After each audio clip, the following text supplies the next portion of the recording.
March 9 തപസ്സുകാലം 1-ാം വാരം വ്യാഴം. കർത്താവെ, ഞാൻ വിളിച്ചപേക്ഷിച്ച നാളിൽ അവിടുന്ന് എനിക്ക് ഉത്തരമരുളി.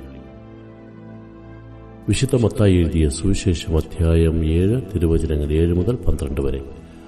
അക്കാലത്ത് യേശു തന്റെ ശിഷ്യന്മാരോട് അരുളി ചെയ്തു, ചോദിക്കുവിൻ, നിങ്ങൾക്ക് ലഭിക്കും; അന്വേഷിക്കുവിൻ, നിങ്ങൾ കണ്ടെത്തും; മുട്ടുവിൻ, നിങ്ങൾക്ക് തുറന്നു കിട്ടും. ചോദിക്കുന്ന ഏവനും ലഭിക്കുന്നു, അന്വേഷിക്കുന്നവൻ കണ്ടെത്തുന്നു, മുട്ടുന്നവന് തുറന്നു കിട്ടുകയും ചെയ്യുന്നു. മകൻ അപ്പം ചോദിച്ചാൽ കല്ല് കൊടുക്കുന്ന ആരെങ്കിലും നിങ്ങളിൽ ഉണ്ടോ? അഥവാ മീൻ ചോദിച്ചാൽ പാമ്പിനെ കൊടുക്കുമോ? മക്കൾക്ക് നല്ല വസ്തുക്കൾ കൊടുക്കണമെന്ന് ദുഷ്ടരായ നിങ്ങൾ അറിയുന്നുവെങ്കിൽ നിങ്ങളുടെ സ്വർഗസ്ഥനായ പിതാവ് തന്നോട് ചോദിക്കുന്നവർക്ക് എത്രയോ കൂടുതൽ നന്മകൾ നൽകും. മറ്റുള്ളവർ നിങ്ങൾക്ക് ചെയ്തു തരണമെന്ന് നിങ്ങൾ ആഗ്രഹിക്കുന്നതെല്ലാം നിങ്ങൾ അവർക്ക് ചെയ്യുവിൻ. ഇതാണ് നിയമവും പ്രവാചകന്മാരും. കർത്താവിന്റെ സുവിശേഷം. വിചിന്തനം. പ്രാർത്ഥനയുടെ 3 തലങ്ങൾ യേശുനാഥൻ നമുക്ക് മുന്നിൽ തുറന്നു കാട്ടുന്നു.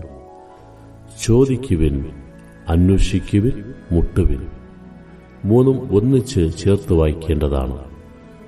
ചോദിക്കുക എന്നുള്ളത് പ്രാർത്ഥനയുടെ സാധാരണ അടിസ്ഥാന രൂപം എന്ന് പറയാം. അന്വേഷിക്കുക എന്നുള്ളത് കുറെ കൂടി തീക്ഷ്ണത ആവശ്യപ്പെടുന്ന തലത്തിലേക്ക് നമ്മെ നയിക്കുന്നു. മുട്ടുവിൻ എന്നുള്ളത് സ്ഥിരതയുള്ള ഒരു സ്ഥായീഭാവത്തെ പ്രതിഫലിപ്പിക്കുന്നു. കൂടുതൽ തീക്ഷ്ണതയോടെ, സ്ഥിരതയുള്ളവരായി, സത്യസന്ധതയോടെ പ്രാർത്ഥിക്കുവിൻ. പിതാവ് തീർച്ചയായും അവിടുത്തെ നന്മകൾ കൊണ്ട് നമ്മെ നിറയ്ക്കും. ആമേൻ.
സൃഷ്ടിജാലം കീർത്തന